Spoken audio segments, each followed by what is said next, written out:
Today's Gospel reading, June 30th, 2024.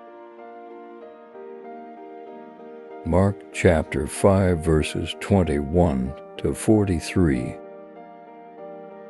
When Jesus had crossed again in the boat to the other side, a large crowd gathered round him, and he stayed by the lake.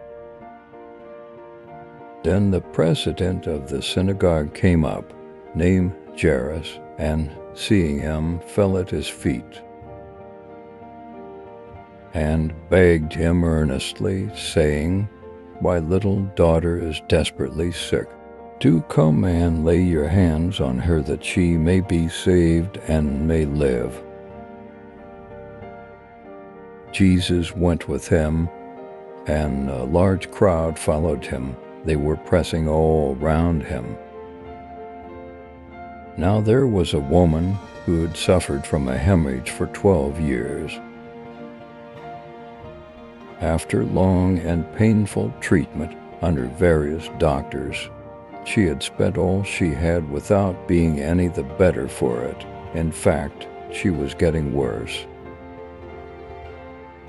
She had heard about Jesus, and she came up through the crowd and touched his cloak from behind, thinking,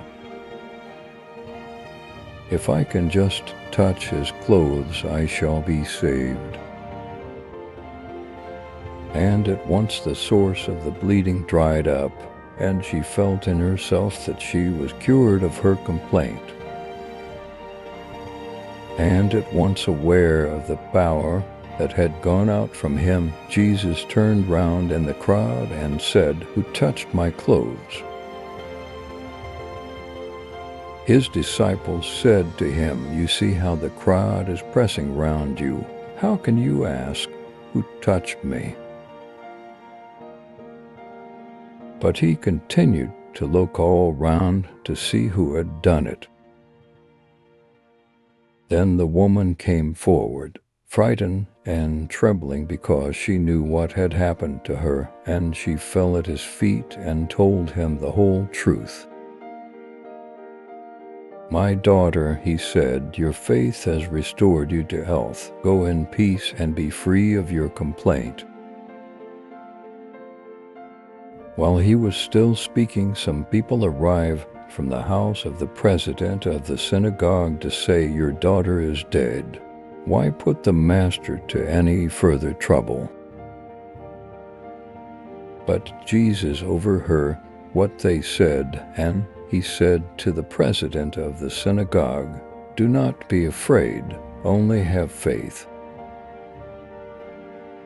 And he allowed no one to go with him except Peter and James and John, the brother of James. So they came to the house of the president of the synagogue, and Jesus noticed all the commotion, with people weeping and wailing unrestrainedly. He went in and said to them, "Why all this commotion and crying? The child is not dead, but asleep." But they ridiculed him. So he turned them all out, and, taking with him the child's father and mother and his own companions, he went into the place where the child lay. And taking the child by the hand, he said to her, "Talitha cum," which means, "Little girl, I tell you to get up." The little girl got up at once and began to walk about, for she was 12 years old. At once they were overcome with astonishment. And he gave them strict orders not to let anyone know about it, and told them to give her something to eat.